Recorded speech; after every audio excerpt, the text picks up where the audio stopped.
فصل 16.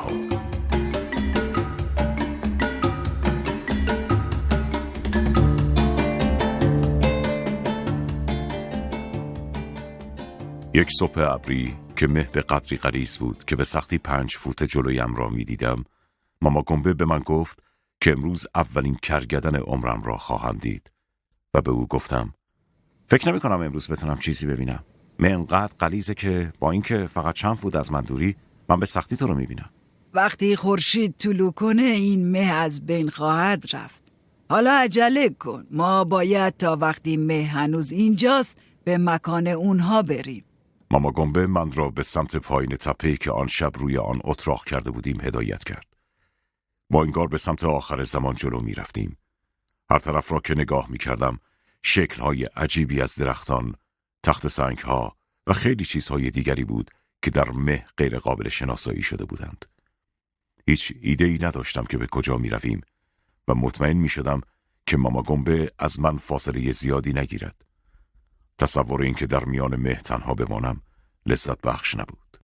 بعد از 1 ساعت ماما گنبه اشاره کرد که من باید به آرامی هرچه تمامتر قدم بردارم و نباید حرف بزنم. مه هنوز از بین نرفته بود، اما با همان دید کم می توانستم ببینم که ما در بین درختان کوتاه و باریکی که فقط 6 فوت قد داشتند راه می رویم. آنها برگ‌های بسیار کوچکی داشتند و شاخه‌های دراز و باریکشان در تمام جهات رشد کرده بودند. سخت بود که روی شاخه‌های خشک شده‌ای که در مسیر افتاده بودند پا نگذاریم. هر بار که من تصادفاً پایم را روی یکی از آنها می‌گذاشتم، صدای بلندی ایجاد می‌شد و ماما گنبه با نگرانی به من نگاه می‌کرد. سپس ناگهان یک شیء کوچک که ارتفاعش بیشتر از 4 یا 5 فوت نبود ظاهر شد. یک سنگ بزرگ که وقتی با آن نزدیکتر شدیم متوجه شدم که از یک صخره‌ای که درست پشت سرش بود جدا شده است. ماما گنبه از سنگ بالا رفت و نشست. من هم او را دنبال کردم و هنگامی که در کنارش نشستم او دستش را به گوشم نزدیک کرد و در گوشم زمزمه کرد از تمام لحظات این صبح لذت ببر جک جوان. نزدیک تا جهان برات فاش بشه. و فاش هم شد. وقتی که خورشید در آسمان پدیدار شد، منظره پیش روی من در یک لحظه عوض شد. در ابتدا شکل همه چیز نسبت به آنچه در مه به نظر می رسید تغییر کرد. قطرات آب، اشعه‌های نوری را که توانایی نفوذ از میان هوای متراکم داشتند، بازتاب می کرد و روی هر شاخه از درختان و هر علف بلند درخشش رنگین کمانی به وجود آورده بود. بعد صداها بلند شد.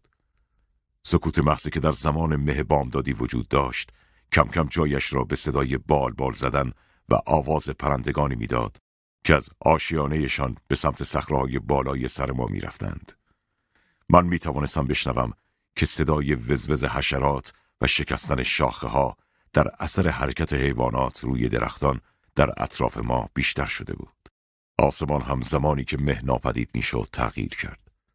در افق ابرهای پرمانند سفید کم کم خاکستری و بعد صورتی و سپس هنگامی که خورشید بر فراز آسمان قرار گرفته بود به رنگ نارنجی کمرنگ درآمدند. وقتی خورشید بر فراز آسمان بود جهان جانی تازه گرفته بود. در آن لحظه من احساس کردم که در پیشگاه خدا هستم. احساس کردم که دقیقاً به همین دلیل است که دنیا خلق شده است. این چیزی فراتر از زیبایی بود. مدهوش کننده بود. ماما گنبه شانه‌ام را لمس کرد و به روبرو اشاره کرد. حدوداً در فاصله 20 یاردی یک تک درخت بزرگ بود که در بین شاخ و برگ درخت‌های کوچک دیگر قرار داشت. وقتی که ما رسیدیم مه بسیار غلیظ بود و نتوانستم چیزی ببینم. روی یکی از شاخه‌های بزرگ آویزان یک پلنگ کاملاً بالغ در حالی که پنجه‌هایش را داخل شاخه‌های درخت فرو برده بود روی پایش ایستاد، پشتش را کش و قوس داد و حرکات کششی انجام میداد.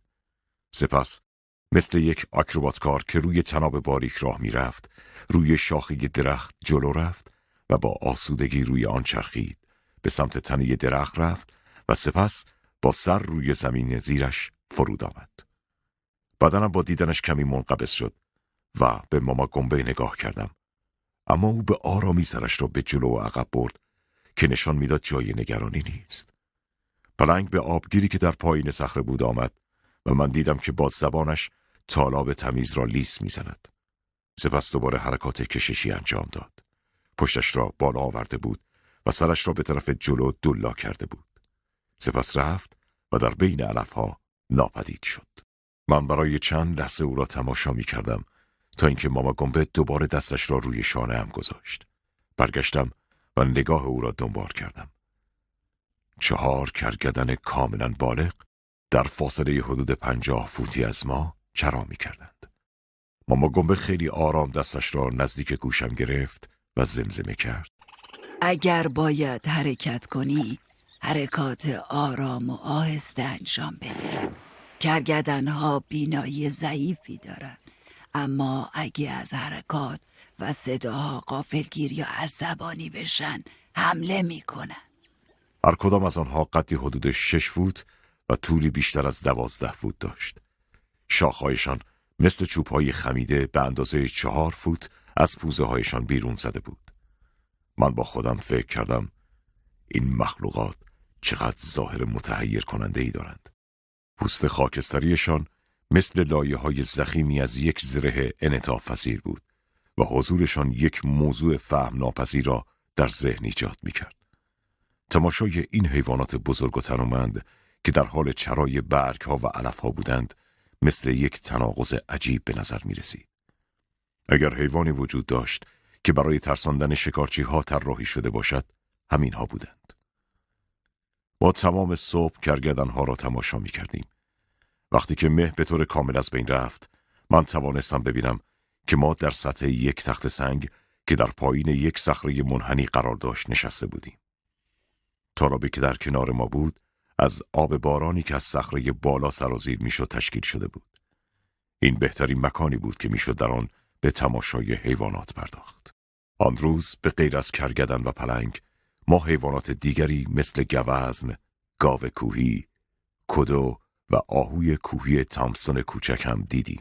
یک خانواده کامل خوک وحشی درست تا مقابل ما تا لبه صخره آمدند و وقتی متوجه شدند که ما آنجا هستیم با شتاب رفتند.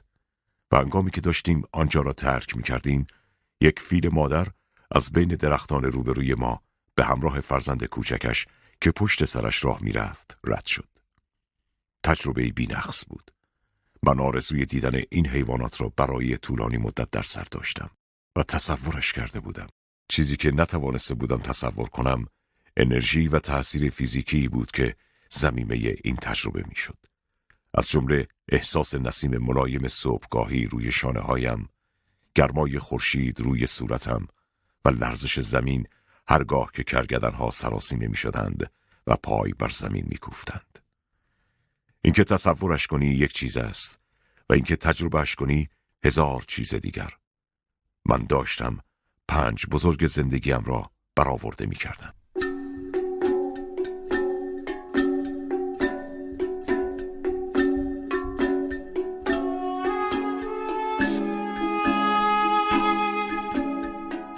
فصل 17.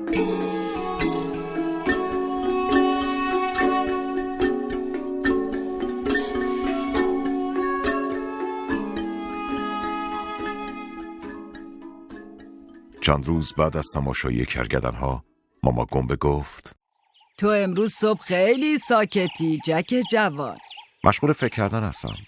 دارم سعی میکنم بفهمم وقتی که به واقعیت برگشتم قراره چی کار کنم. من ماهایی که اینجا بودم بیشتر از مجموع بقیه زندگیم لذت بردم. نمیدونم که چطور میتونم به گذشته برگردم. ما داشتیم به سمت بیشه‌ای از درختان نخل و علف‌های بوته‌ای ضخیم قدم میزدیم. ماما گنبه به سمت من برگشت و گفت: جک جوان، دستاتو دور این درخت قرار بده. من چرخیدم تا درختی را که او اشاره میکرد ببینم. این یک نوع نخل بود که از موقع آمدنم به آفریقا شبیهش را ندیده بودم. تمام طول تنه آن با خارهای 4 اینچی پوشیده شده بود. ماما گنبه تردید من را دید و گفت: دستاتو دور این درخت قرار بده جک جوان. نه، اصلا این درخت رو بغل کن تا هر چقدر که میتونی بغلش کن. من دستم را دراز کردم و خارها را لمس کردم. سفت و سخت بودند. گفتم ماما گنبه، من نمیتونم این درخت رو بغل کنم. 1000 تا خار روشه. اگه بغلش کنم تمام بدنم سوراخ سوراخ میشه. نه اینطور نمیشه. و باز هم اشاره کرد که باید درخت را بغل کنم. من دستم را به خارهای سمت دیگر درخت دراز کردم و آنها هم تیز و سخت بودند. گفتم ماما گنبه، تمام درخت پوشیده از خاره. نمیتونم اونو بغل کنم. تو همین الان به من گفتی که در این فکر هستی وقتی به واقعیت برگشتی چی کار کنی. اگه این واقعیت نیست پس باید بتونی درخت رو بغل کنی. اگه این واقعی نیست پس دیگه خاری وجود نداره که به تو فشار بیاره. من با سردرگمی به او نگاه کردم. او ادامه داد. مواظب باش جک جوان. کلمات ما میتونن به ذهنمون بگن که چه چیزی رو باور کنه و اگر ما از کلمه‌های مشابه به مدت طولانی استفاده کنیم حتی روحمونم کم کم باور میکنه اونا واقعی هن.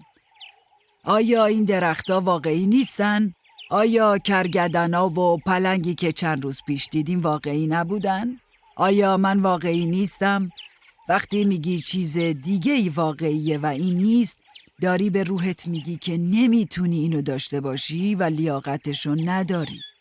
اکثر مردم باور دارن کاری که با اون وقتشونو پر میکنن واقعی تر از کاریه که دوست دارن وقتشونو باهاش پر کنن. اما این واقعیت من نیست ماما گنبه.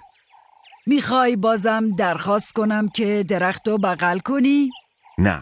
این واقعیت توست جک جوان. این لحظه، این مکان، همه چیزش واقعیه. این واقعیت توست. اگه تو هرگز قصد برگشت نداشتی، آیا اون مدل زندگی که قبلا داشتی هنوزم وجود داشت؟ بله، نه برای من، اما برای هر کسی که الان به اون روش زندگی میکنه. و در حالی که بقیه به اون روش دیگه زندگی میکنن، آیا تو اینجا در یک جهان واقعی زندگی نمی کنی؟ چرا زندگی میکنم؟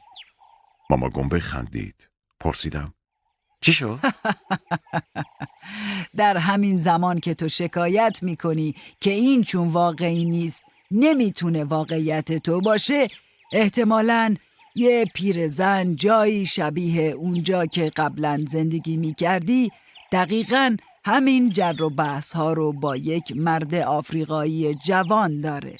فقط اون مرد شکایت میکنه که مدل قدیمی زندگی تو نمیتونه واقعی باشه چون این زندگی واقعیه و اون نیست. همین الان که تو با من هستی و گله میکنی، واقعیت گذشته اون نمیتونه واقعی باشه چون کاری که اون انجام میده واقعیه. جک جوان، جوری که ما زندگی میکنیم، جوری که حضور داریم، اطرافمون، کاری که هر روز انجام میدیم، همه چیزیه که ما انتخاب میکنیم. هر چیزی میتونه واقعیت ما بشه. کافیه ذهنمونو باز کنیم و بفهمیم این همون قدر واقعیه که هر انتخاب دیگه‌ای میتونست باشه.